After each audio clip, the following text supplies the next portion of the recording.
من و تو نمیدونیم خدا چقدر بلا روزانه از من و تو دور میکنه با نیتهای خیرمون. خواهر محترمی از میناب جزو مشارکت‌های مردمی نوسازی مدارس مینابه.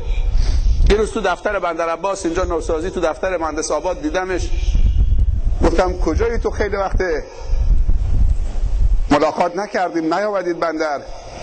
گفت شیخ من یه تصادفی کردم، درگیر تصادف بودم، یه پراید خریدم.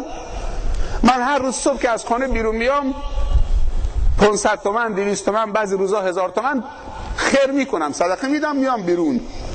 امروز آمدم نزدیک جلابی اصلنگی، یک دفعه یه الاغی گل به روی شما آمد وسط خیابون، با پرایدم زدم به الاغ مرد. من درگیر پاسگاه و این طرف و اون طرف و ماشینم تو پاسگاه و تا اینجا الان بحثی نیست. بعد میگه که نمیدونم شیخ من صبح که از خونه بیرون آمدم برعکس امروز 1000 تومن صدقه دادم، ولی با این وجودم میگن صدقه دفع بلاست، با این وجودم تصادف کردم، یه الاغی هم چه مرده با ماشین زدم، حالا هم درگیرم، ماشینم تو پاسگاه و برو بیا و نمیدونم چطوری صدقه دفع بلا نکرد. من تصادف کردم. نه شک نکن اون 1000 تومن تو کارساز بوده، قرار بود بلای بزرگتری بیاد تو زندگیت اون روز، ولی تو با اون 1000 تومن سبکش کردید. اگر یه مادری با 3 تا بچه از اون طرف خیابون به اون طرف خیابون برای مدرسه رد می شدن، نگاه نمی کردن تا رسیدید به یکی از اون بچه ها یا هر 3 تا بچه ها، این 3 تا بچه رو می کشتید، اون موقع چی کار میکردید؟ این 1000 تومن دادید، به جایی که آدم بزنید تبدیل به یک حیوان شد. صدقت قبول شده، شک نکن. نیت خیر بکنید، از همه طرف خیر سرازیر زندگیت میشه. علما میگن دنیا با 4 چیز آباده و رونق داره. دنیا با 4 نفر رونق داره، با کار 4 نفر. شما بشمارید که من و تو از کدوم یکی از این 4 نفریم. بعضی ها میتونن از 2 تاشو باشن، بعضی میتونن 3 تاش باشن، بعضی میتونن یکیش باشن، بعضی میتونن جمع بین خوبی ها داشته باشن. با عدالت حکام، علم و اخلاص علما، سخاوتمندی تجار، دعای فقرا، من و تو جزو کدوم یکی از این 4 تا هستیم؟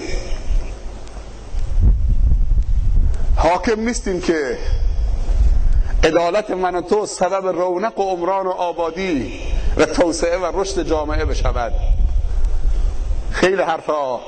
اون 7 گروهی که زیر سایه عرش خداوندی هن، اولینشون حدیث اینطوریه: 7 یظلهم الله فی ظله یوم لا ظل الا ظله امام عادل.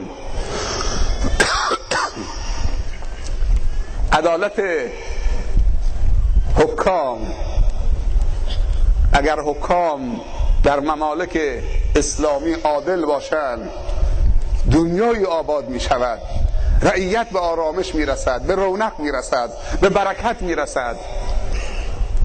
و تصور بکنید حکام زمان در دنیا ظالم باشند، تبعیض قائل بشن بین رعیت، خیانت بکنن، حق رعیت رو ادا نکنن، روز قیامت همه رعیتش بر علیهش در دنیا استشهاد محلی میکند.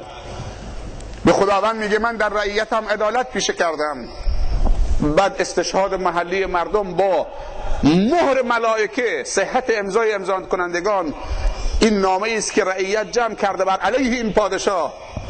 خدایا داره دروغ میگه.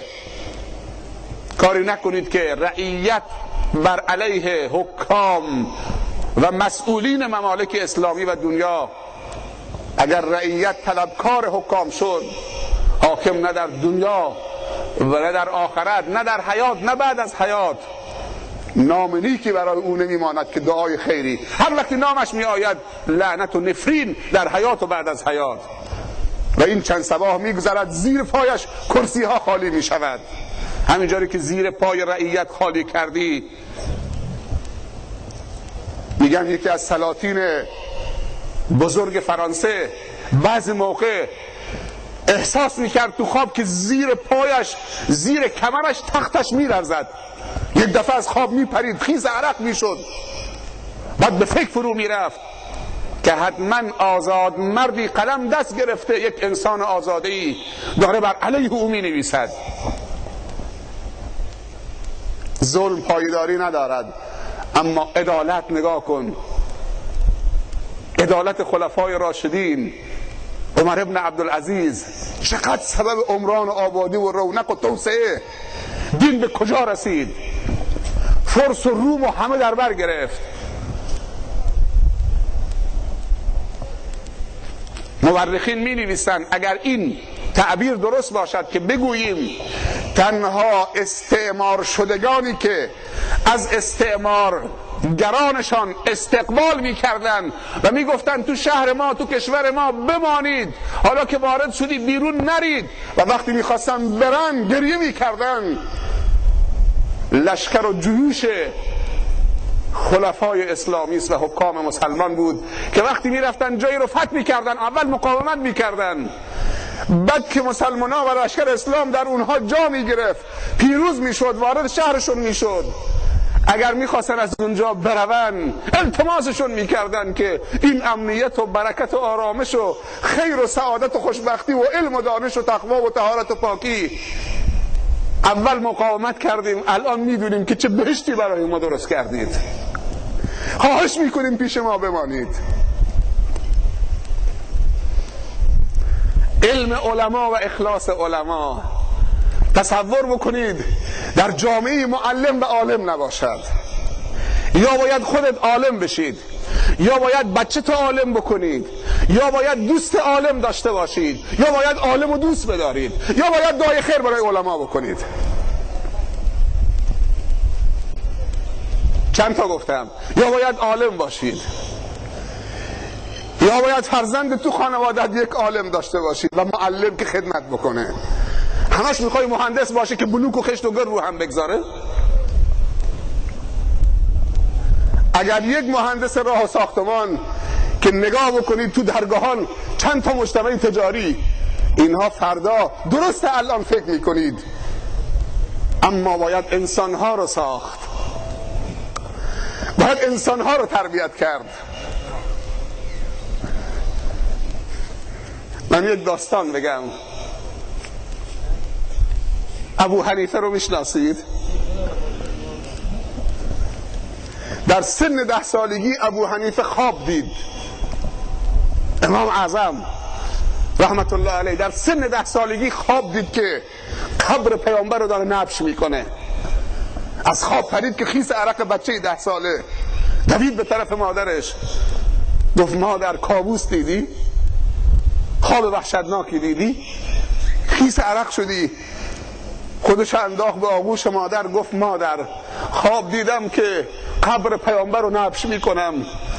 دست فرزندش گرفت برد پیش معلمش، گفت جناب شیخ پسرم خواب دیده که قبر پیامبر رو نبش میکنه، منم احساس وحشت میکنم، تعبیر این خواب چیه؟ گفت خواهرم آرام بگیر، این خواب نوید بخشه.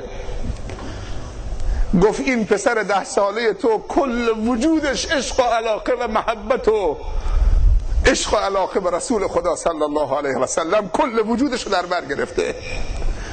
این قبر رو نبش میکرده، قبر پیامبر در جستجوی میراث پیامبر بوده، فکر میکرده که میراث پیامبر تو قبر پیامبره. مادر آرام گرفت، گفت تعبیرش همینه. گفت بله، این بچه تو کل وجودش مال مال از محبت خدا و رسول خداست و در جستجوی میراث پیامبره. آیا ابو حنیفه میراثبر پیامبر شد رحمت الله علیه یا نشد؟ امروز در دنیا 500 میلیون از فقه او پیروی میکنن. یکی یکی از افتخارات جامعه اسلامی و انسانی است. شاگردای بزرگواری تربیت کرد. پدرشو بشنویم که بوده. دکتر عمر عبدالکافی در کتاب آثار طاعت می نویسد که جوانی در کوچه های کوفه سرگردان بود، قدم می زد، از کنار دیوار باغی رد می شد، دید که خوشه درختی خم شده تو کوچه، چند دانه از میوه اون افتاده روی زمین. این جوان رسید، میوه رو از روی خاک بلند کرد، خورد. وقتی تو شکمش قرار گرفت احساس کرد که شاید صاحبش راضی نباشد. در به در دنبال صاحب باغ گشت و پیدا کرد. گفت برادر این باغ و بستان مال توست؟ گفت بله. گفت 2 دونه از این میوه ها، نه از این که از درختت بگیرم یا رو دیوار بروم از اون خوشه درختت بگیرم، روی خاک افتاده بود، خوردم. اما بعد از این که خوردم گفتم شاید صاحبش راضی نباشد. صاحب باغ یه لحظه فکر کرد، بعد گفت که بله صاحب باغ منم و من حلال نمی کنم، نمی بخشمت.